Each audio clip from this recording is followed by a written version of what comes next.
各位网友，大家好！玩书走天涯，走进历史，走出现实啊！当我们看现实的时候，最近几十年，美国的现实出现了很多黑白颠倒的乱象，什么拜登曲线呐、国会山事件呐、川普的通俄门事件呐。但是我们追究起来，为什么美国会发生这么多黑白颠倒的乱象呢？我们都不能忘了历史上曾经发生过一个世纪大案，那就是1994年的世纪审判大案辛普森案。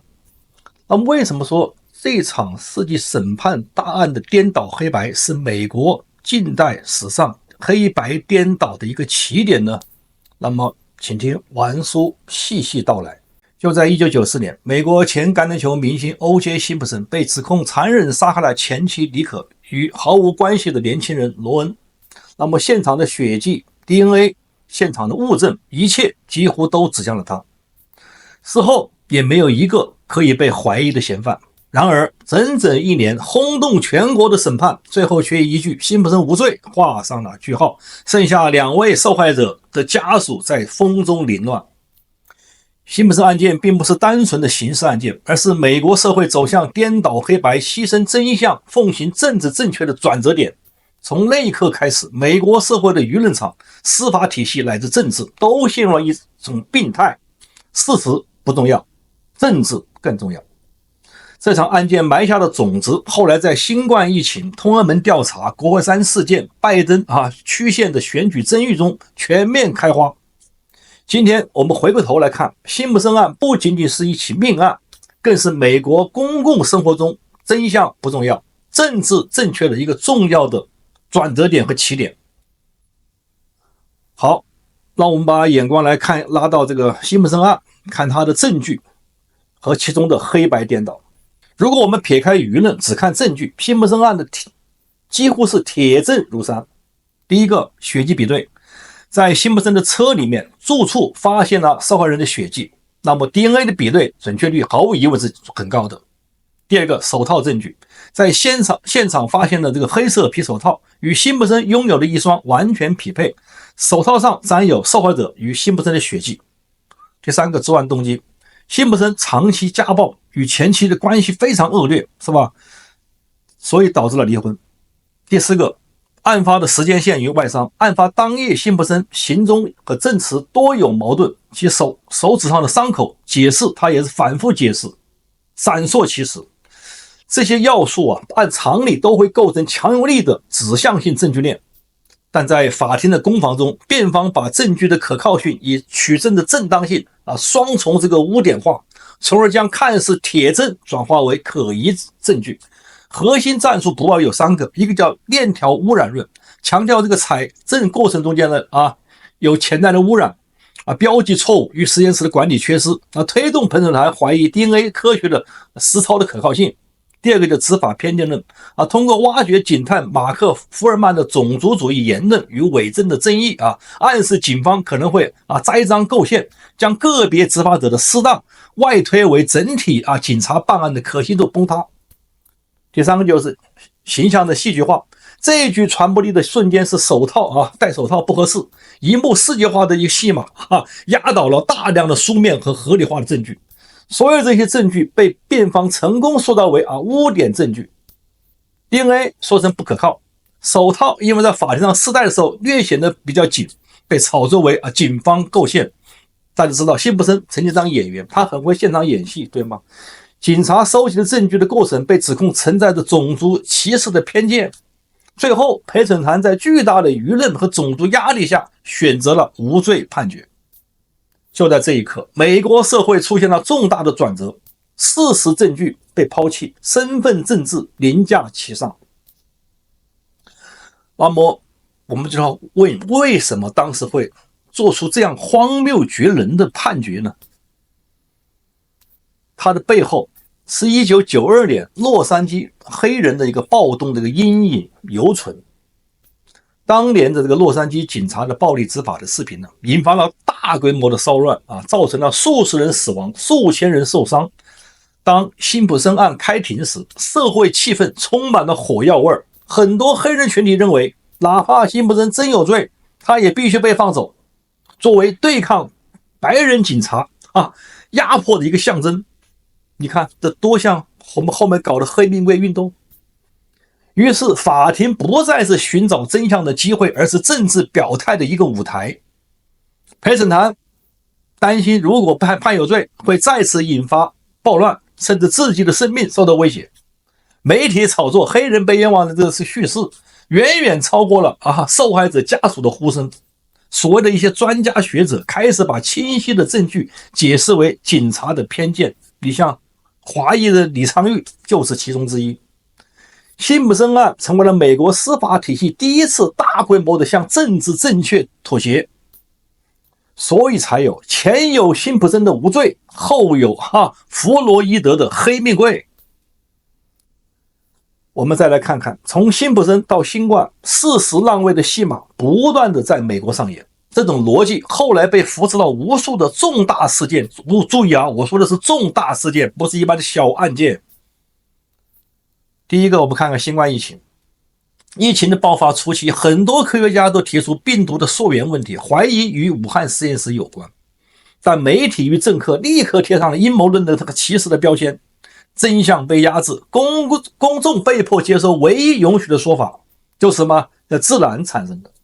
直到几年后，部分情报机构承认实验室泄露的可能性存在，但也无人敢于深究，已经事过境迁了。我们得到什么样的启示？当政治正确的标签先行时，探索就会被滞后，证据更新的节拍被舆论的预设立场拖慢。这和辛普森案的逻辑一模一样，证据摆在眼前，但为了政治正确，真相必须被压制，有罪都不能判，看到吗？这话里有了再看看我们第二个，看看通俄门事件。2016年，川普在奥巴马的无耻操控下，现在已经开始真相浮出水面，对吧？被污蔑与俄罗斯勾结干预大选，媒体铺天盖地的报道，民主党利用此案长期打击川普。经过了数年调查，结果显示并无实质性证据，证据就是当年奥巴马捏造的。但这个虚假的叙事成功的塑造了川普有污点的形象，这就是辛普森模式，即便没有证据，也要用谎言来压倒真相。我们再来看看这个国会山暴动和它的双重标准。2021年的1月6号，美国国会山事件，媒体立刻给川普贴上了煽动暴乱的标签，甚至有人称这是美国式政变，对吧？然而许多抗议者只是进入国会参观，表达当时的这种愤怒情绪，并没有参与暴力。警方的执法录像多处都显示，有些人是被允许自由进去了，还带路带进去的。另外，国会的安保是否内外勾结，找些线人，对不对？戴个手铐是吧？然后把它放了，已经有视频来佐证了。但是在当时的舆论操控下，所有的复杂因素都被简化为一句：川普要推翻美国民主。这种典型的黑白颠倒的手法，正是从辛普森案延续而来的传统。真相不能复杂，一言必须九鼎。这个一言就是当时的领导人，对吧？我们再来看看拜登的曲线和他的掩盖。2022年的美国大选夜，拜登在多个关键州出现了一个凌晨曲线，选票突然跳涨，几乎一边倒的支持拜登，没有川普的。很多数据分析师提出质疑，这违背常理违背常识要求重新审计。结果很快被媒体压制，说这是阴谋论。社交媒体平台直接封杀了相关所有讨论，民众只能接受，这就是美国的民主结果，美国的民主不能质疑。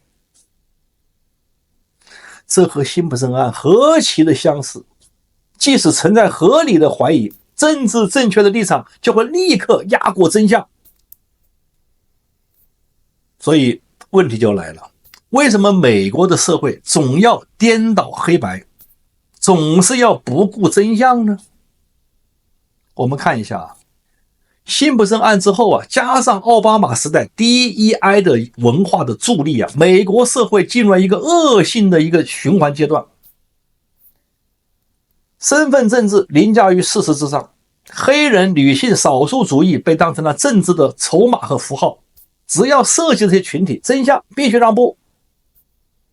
第二个，鹦鹉学舌啊，我们的媒体，对吧？鼓吹政治正确，那是不遗余力呀、连篇累牍的啊，媒体不再是揭露真相的工具，而是制造情绪的一种机器。辛普森案这个手套丝带这个环节，是吧？被媒体啊，被电视台反复播放，彻底的影响了公众的心理。第三个就是精英失去了良心，学者、专家、政客不再追求事实，而是追求站队。像李昌钰追求钱啊，当时得了辛普森的800万美元，是吧？所谓的真相必须符合政治正确才能被允许，不是正确，真相就不被允许了，那还叫真相吗？所以我们可以得到结论，辛普森案就是美国社会的一个破窗效应，一个窗户破了，就有第二、第三、第四个。当年放走一个罪证确凿的凶手，告诉了全美国，事实并不重要，常识也不重要，逻辑也不重要。之后无论是新冠疫情真相、政治斗争还是选举的争议，美国一次次的重复同样的丑恶的剧本。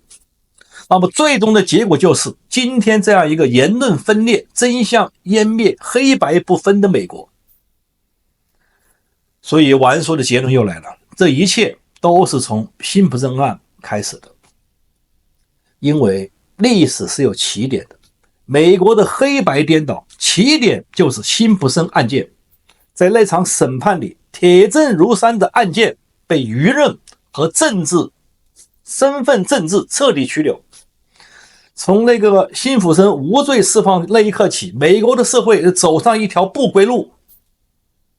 你看，新冠真相被掩盖，通俄门成了政治的工具，国会山事件被定性为政变，双重标准啊！拜登选票争议被一笔抹杀，不容调查，真相成了最不重要的东西。政治正确任意的撒谎，只要是党派领袖说得出口，那个才是唯一的裁决标准。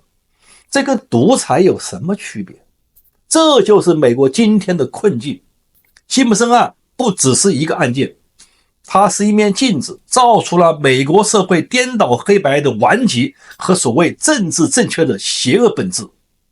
当年的陪审团不是在判一个杀人犯，而是在表演一种政治正确的戏码，一遍又一遍的上演，直到川普上台，那部黑白片才算落幕，换上了美国自然的彩色大片。以上玩书评论的不对地方，请网友和玩书互动打在屏幕下方。好的，谢谢大家。让你能够听到我的心，什么时候也能把我想起。